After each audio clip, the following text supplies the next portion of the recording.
ప్రియ దేవుని బిడ్డలారా, బైబిల్ చదవటం వినటం వల్ల మనలో విశ్వాసం పెరుగుతుంది. మన మార్గానికి త్రోవ చూపుతుంది.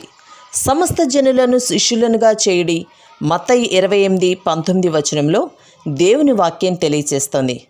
తెలుగు బైబిల్స్ను ఆర్ఆర్కే మూర్తి గారు రీసెర్చ్ చేసి విశ్లేషణ చేసిన బైబిల్లోని ప్రతి అధ్యాయాలను వచనాలను వరుస క్రమంలో అనగా ఆదికాండం నుండి ప్రకటనా గ్రంథం వరకు ఇవ్వబడుతుంది. ప్రతి ఒక్కరూ ఆధ్యాత్మికంగా విశ్వాసంలో బలపడి మీ జీవితంలో ఎదుర్కొంటున్న సమస్యల నుండి విడుదల పొందండి. ప్రతి ఒక్కరూ మీ దీవెన టీవీని సబ్స్క్రైబ్ చేసి ఈ వాక్యాన్ని లైక్ చేసి మీ మిత్రులకు బంధువులకు షేర్ చేయండి. దేవుని సువార్తను ప్రకటింపబడుటలో మీరు పాలిభాగస్తులు కండి. ప్రియ సోదరి సోదరులారా, ఈ రోజున మన వాక్య పాఠ్య భాగం యోనా గ్రంథం 1వ అధ్యాయం 14 నుండి 17వ వచనం వరకు సావధానంగా వినండి. ఓడలోని వారు ప్రార్థిస్తూ అన్నారు, యెహోవా, నీ చిత్త ప్రకారము నీవే దీనిని చేశావు. ఈ మనుష్యుణ్ణి బట్టి మమ్ములను లయము చేయకుందువుగాక. నిర్దోషిని చంపాము అన్న నేరము మా మీద మోపకుందువుగాక. ఈ విధంగా వారు యెహోవాకు మనవి చేసుకుని యోనాను ఎత్తి సముద్రములో పడవేశారు. పడవేయగానే సముద్రము పొంగకుండా ఆగింది. ఇది చూచి ఆ మనుష్యులు యెహోవాకు మిక్కిలి భయపడి ఆయనకు బలి అర్పించి మొక్కుబళ్ళు చేశారు. గొప్ప మత్స్యము ఒకటి యోనాను మింగాలని యెహోవా నియమించి ఉండగా యోనా 3 దినాలు ఆ మత్స్యము యొక్క కడుపులో ఉన్నాడు. ప్రియ శ్రోతలు వింటున్నారా? ఓడ నావికులు దేవునికి ప్రార్థన చేశారు, యెహోవాకు ఆక్రందన చేశారు. ఈ మనుష్యుని బట్టి మమ్ములను లయము చేయవద్దు. దేవా, నీ న్యాయ తీర్పును మేము అభ్యర్థిస్తున్నాము. నిర్దోషిని చంపిన నేరం మా మీద మోపవద్దు. ఇతని రక్తాపరాధం మా మీదికి రాకుండునుగాక. నీ చిత్త ప్రకారమే దీనిని చేశావు. నీ చిత్తమే నెరవేరుతుంది. గతంలో జరిగిందంతా నీ చిత్తమే అని గుర్తిస్తున్నాము. ఇప్పుడు కూడా నీ చిత్తమే మా పట్ల జరగనియ్యి. సామెతలు 3వ అధ్యాయం 6వ వచనం, నీ ప్రవర్తన అంతటి యందు ఆయన అధికారానికి ఒప్పుకో. అప్పుడు ఆయన నీ త్రోవలను సరళము చేస్తాడు. ఓడ నావికులు యెహోవా అధికారాన్ని ఒప్పుకుంటున్నారు, లోబడుతున్నారు. వారు యోనాను ఎత్తి సముద్రములో పడవేయగానే సముద్రము పొంగకుండా ఆగిపోయింది. యోనా పట్ల వారికి ఎంతో సానుభూతి ఉంది. అయ్యో పాపం, ఇతడు సముద్రంలో పడిపోతున్నాడే అంటూ తప్పనిసరి అని చెప్పి అతణ్ణి సముద్రంలో పడేశారు. దేవుని నీతికి ఆయన తీర్పునకు తిరుగులేదు. అవిధేయత పాపం. దేవుడు దానిని శిక్షించక విడువడు. సముద్రం నిమ్మళించినప్పుడు వారికి అర్థమైంది, యోనాను సముద్రంలో పడవేయడం దేవుని చిత్తం. దేవుని చిత్తం నెరవేర్పులో అనేకులు దేవుని సాధనమవుతారు. యోనా తనను తాను దేవుని చిత్తానికి అప్పగించుకున్నాడు.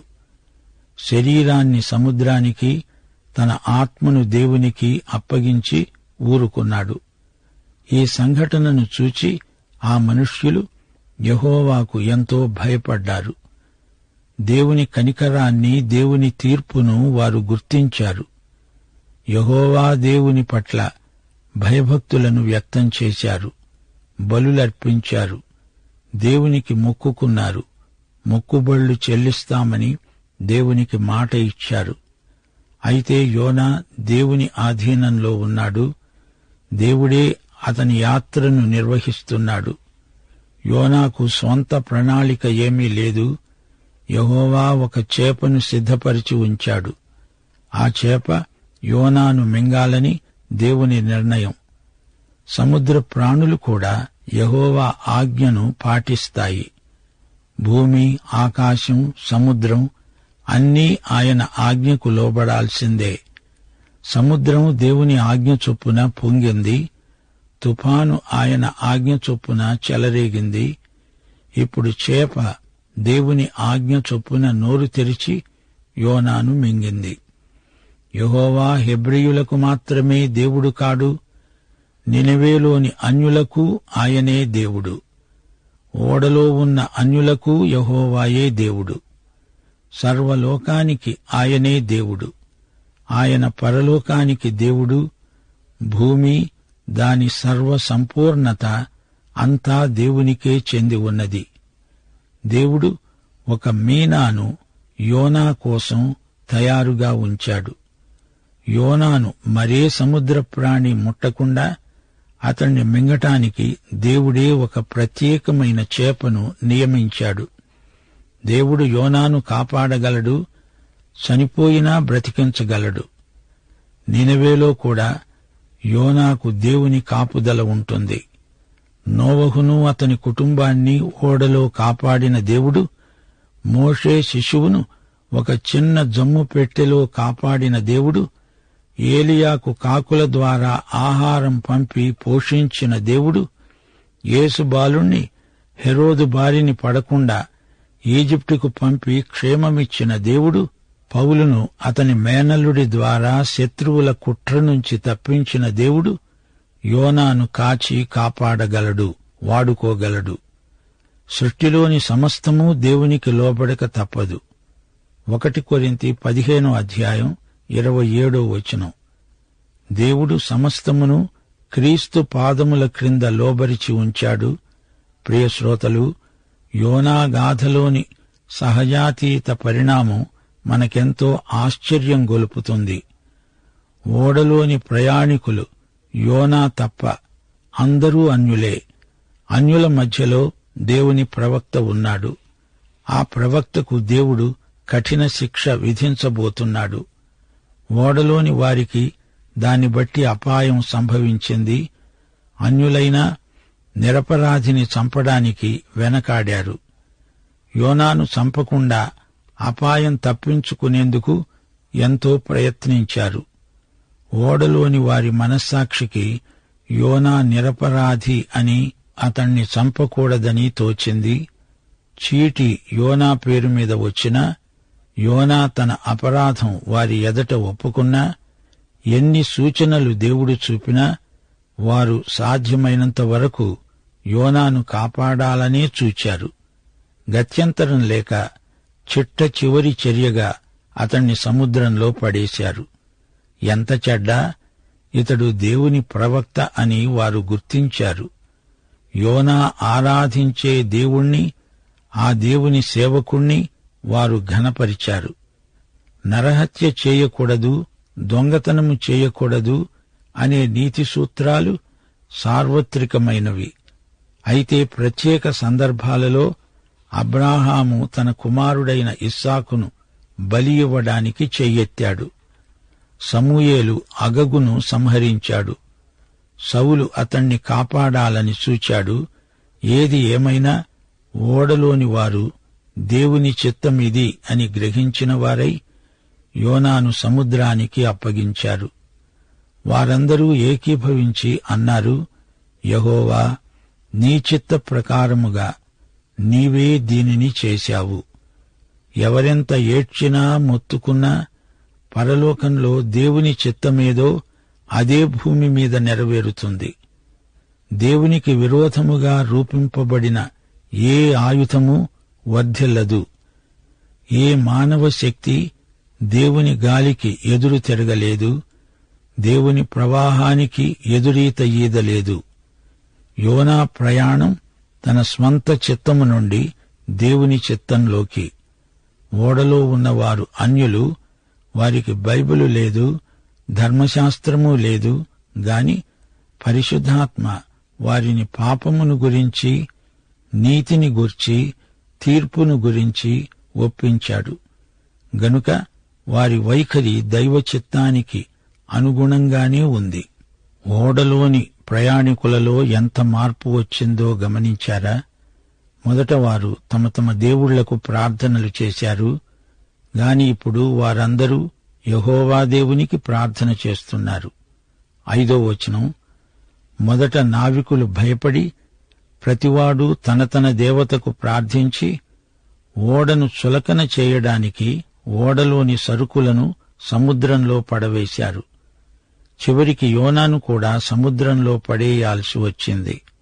అయితే నావికులు తమ తమ దేవుళ్లకు కాదు, యోనా యొక్క దేవుడైన యెహోవాకే ప్రార్థన చేయడం గొప్ప విశేషం. దేవా యెహోవా, ఈ మనుష్యుణ్ణి బట్టి నీవు మమ్ములను లయం చేయవద్దు అని వేడుకున్నారు. అనగా, ఈ మనిషి ప్రాణాలు తీసినందుకు మమ్ములను శిక్షించవద్దు, అతని రక్తాపరాధం మా మీదికి తేవద్దు అని వేడుకున్నారు. వీరి మాటలను బట్టి మనకేమి తోస్తోంది? నరహత్య యెహోవా దృష్టిలో గొప్ప నేరమని వీరికి తెలుసు. ఆదికాండం 9వ అధ్యాయం 5-6 వచనాలు దేవుడు స్పష్టంగా చెప్పాడు, మీకు ప్రాణమైన మీ రక్తమును గూర్చి విచారణ చేస్తాను. ప్రతి నరుని ప్రాణమును గూర్చి విచారణ చేస్తాను. నరుని రక్తము చిందించే వాని రక్తం నరుని వలననే చిందించబడుతుంది. ఏలయనగా దేవుడు తన స్వరూపమందు నరుణ్ణి చేశాడు. నోవహు జలప్రళయం తర్వాత దేవుడిచ్చిన ప్రాముఖ్యమైన ఆజ్ఞ ఇది. ఈ నిరపరాధి రక్తానికి మమ్ములను బాధ్యులను చేయవద్దు అని ఓడలోని వారు దేవుణ్ణి వేడుకున్నారు. ద్వితీయోపదేశకాండం 21వ అధ్యాయం 8వ వచనం అలాంటి పాపానికి ప్రాయశ్చిత్తార్థ ప్రార్థన ఇది. యెహోవా, నీవు విమోచించిన నీ జనమైన ఇశ్రాయేలీయుల నిమిత్తము ప్రాయశ్చిత్తము కలుగనియ్యి. నీ జనమైన ఇశ్రాయేలీయుల మీద నిర్దోషి యొక్క ప్రాణము తీసిన దోషమును మోపవద్దు. శ్రోతలు, ఇక్కడ ఈ పడవలోని వారు ఒక మాట అన్నారు, అదెంతో విలువైనది. యెహోవా, నీ చిత్త ప్రకారముగా నీవే దీనిని చేశావు. 1 సమూయేలు 3వ అధ్యాయం 18వ వచనం యాజకుడైన ఏలీ అన్నాడు, సెలవిచ్చినవాడు యెహోవా, తన దృష్టికి అనుకూలమైన దానిని ఆయన చేయునుగాక. శ్రోతలు వింటున్నారా?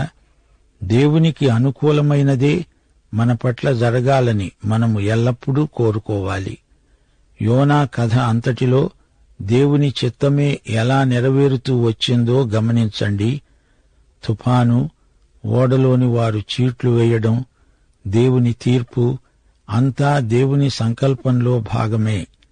అన్యుల వైఖరి, దేవుని ప్రజల వైఖరి, ఈ రెండిటి మధ్య తారతమ్యాన్ని చూపి ఈ ప్రవక్త మనకు గొప్ప పాఠం నేర్పుతున్నాడు.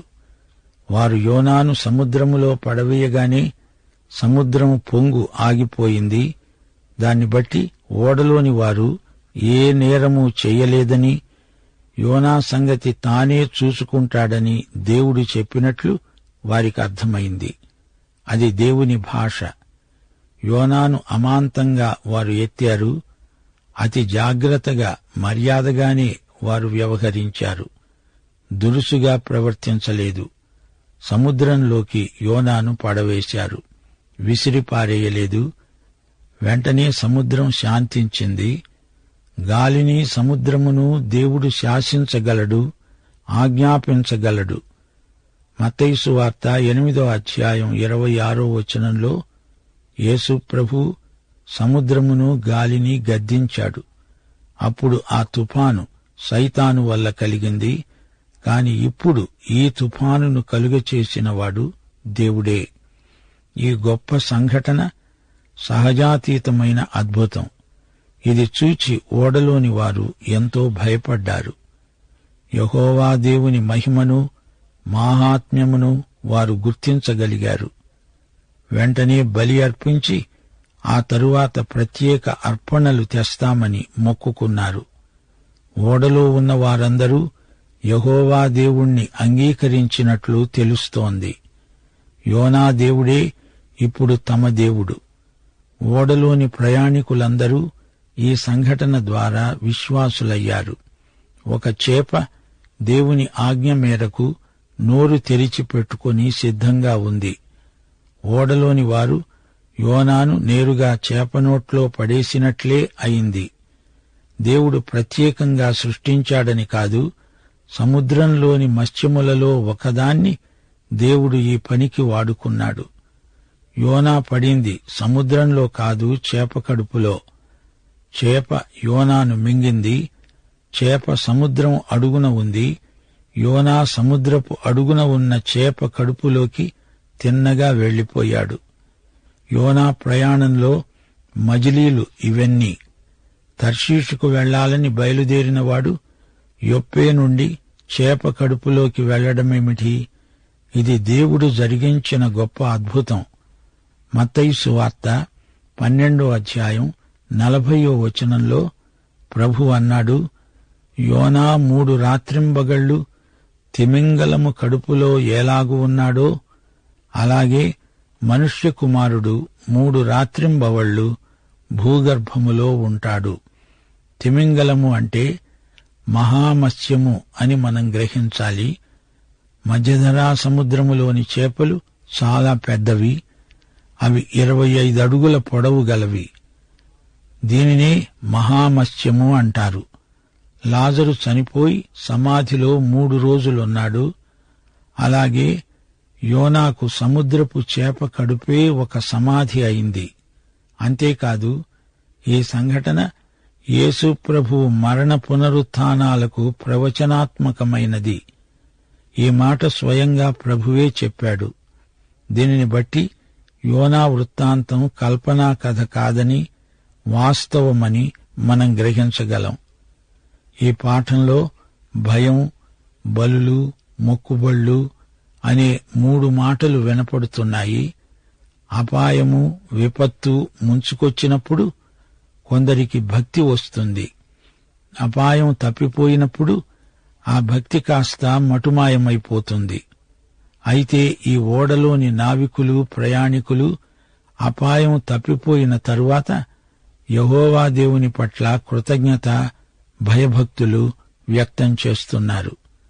ఇది చూడగా ఆ మనుష్యులు యెహోవాకు మిగుల భయపడి ఆయనకు బలి అర్పించి మొక్కుబళ్ళిస్తామని మొక్కుకున్నారు. ఇది ఆశ్చర్యకరమైన విషయం. ఈ సముద్రం నిమ్మళించిందంటే యెహోవా దేవుణ్ణి బట్టే. తుఫాను ఆగిపోయిందంటే యెహోవాయే దాన్ని ఆపాడు. ఆయనే మనలను సంరక్షించిన దేవుడు. ఆయనే యెహోవా అని వారందరూ గ్రహించారు. దేవునికి భయపడడమంటే దేవునికి స్తుతి స్తోత్రములు సమర్పించి తాము దేవుని పరిశుద్ధతను గుర్తించారని అర్థం. ఇందులో మూఢనమ్మకాల ప్రసక్తే లేదు. నిజమైన దైవభక్తిలో మూఢనమ్మకాలకు తావులేదు. నిత్యుడైన దేవుని సన్నిధిలో మానవ మాతృలకు భయం కలగడం సహజం. సముద్రాలన్నిటినీ తన అరచేతిలో ఉంచుకోగలిగిన దేవుని సన్నిధిలో తాము ఉన్నామన్న సంగతి వారికి భయం కలిగిస్తుంది. నిజమే. కాని అది పవిత్ర భయం, ఆధ్యాత్మిక జాగ్రత్త. బలి అర్పించారు. ఎందుకు? దేవుడు తమకు చేసిన మేలుకు అది కృతజ్ఞత. వారిది హృదయ పరివర్తన ప్రవర్తన. అందులో ఎట్టి సందేహమూ లేదు. తమ జీవితాలను దేవునికి సమర్పించుకొని అన్యులు ధన్యులయ్యారు. గతములో దేవుడు తమకు చేసిన మేళ్లను బట్టి భవిష్యత్తులో తమను ఆయనే కాపాడాలనే నిరీక్షణతో మొక్కుబడి చెల్లిస్తామంటున్నారు. విశ్వాసమును బట్టి దేవుని కృపచేత ఆయన ప్రజలైనారు. పాత నిబంధనలోనే దేవుడు అన్యులను ఎంత ప్రేమిస్తున్నాడో తేటగా చూపబడింది. ప్రియ శ్రోతలు, వింటున్నారా? దేవుడు తమను రక్షించినందుకు ప్రజలు ఏ విధంగా ప్రతిస్పందిస్తారో గ్రహించండి. మొక్కుబడి చేయటం కాదు, దానిని చెల్లించడంలో వారి నిజాయితీ, యథార్థత కనిపిస్తుంది. యోనా జీవితంలోని సంఘటనల క్రమంలో ఇవన్నీ ఒకదాని వెంబడి ఒకటి ఎలా పొందికగా ఉన్నాయో పరిశీలిస్తే మనకు ఆశ్చర్యం వేస్తుంది. సముద్రమత్స్యం యోనాను మింగింది. యోనాను నమలలేదు. ఉన్న పళాన అతణ్ణి మింగేసింది. యోనా దేవుణ్ణి విడిచి పారిపోతున్నా దేవుడు యోనాను విడువలేదు. అతణ్ణి వెంటాడుతూనే ఉన్నాడు. యోనా దేవుని మార్గానికి మరలి రావాలని దేవుడు అనేక పరిస్థితులను కల్పించాడు. దేవుని హస్తమే బలమైనది, దేవుని చిత్తమే జయిస్తుంది. ఆయన సంకల్పమే విశ్వాసుల జీవితాలను పరిపాలిస్తుంది. యోనా ఓడ నుండి వెళ్లిపోయాక అప్పుడు దేవుని కార్యక్రమం ప్రారంభమైంది. అంతవరకు అది యోనా కార్యక్రమం. దేవుని సంకల్ప సిద్ధికి అన్ని సాధనములై దేవుని చేత వాడబడ్డాయి. యోనా మత్స్యగర్భంలో ఉండడం యేసు ప్రభువు సమాధికి ముందు గుర్తు. యోనా చేపకడుపులోకి సముద్రపు అడుగుకు వెళ్లినట్లు యేసు ప్రభువు మన కోసం భూగర్భంలోకి వెళ్లాడు. యోనా ఆ విధంగా పోయినందువల్ల ఓడలోని వారు బ్రతికారు. యేసు మరణం వల్ల మనందరికీ జీవం ప్రాప్తించింది. యోనా కంటే శ్రేష్ఠుడు యేసు. ఈయన మృత్యుంజయుడు. అపొస్తలుల కార్యములు 2వ అధ్యాయం 31వ వచనంతో ఈ పాఠం ముగించగోరుతాము. క్రీస్తు పాతాళములో విడువబడలేదని, ఆయన శరీరము కుళ్ళిపోలేదని దావీదు యేసు పునరుత్థానమును గురించి ప్రవచించాడు. ఈ యేసును దేవుడు లేపాడు. దేవునికి స్తోత్రం. పాఠం ఇంతటితో సమాప్తం. ప్రభువైన యేసుక్రీస్తు వారి కృప, తండ్రి అయిన దేవుని ప్రేమ, పరిశుద్ధాత్మ యొక్క అన్యోన్య సహవాసము మనకు సదాకాలము తోడై ఉండునుగాక. ఆమేన్.